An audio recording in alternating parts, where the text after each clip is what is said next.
Hollywood অভিনেত্রী এল ফ্যানিং এবার প্রথমবারের মতো পেয়েছেন একাডেমি অ্যাওয়ার্ডস বা অস্কারের মনোনয়ন। মাত্র ২৭ বছর বয়সেই তিনি এই স্বীকৃতি অর্জন করেছেন সেন্টিমেন্টাল ভ্যালু সিনেমায় অভিনয়ের জন্য।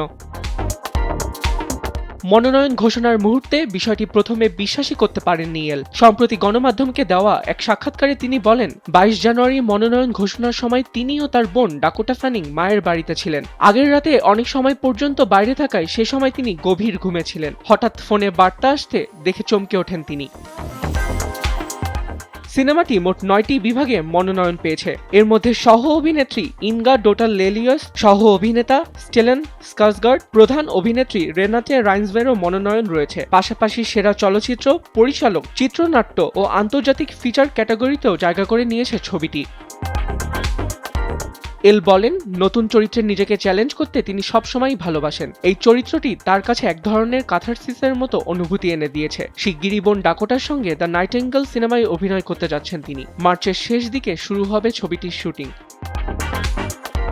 আবিদ খান, সময়ের আলো।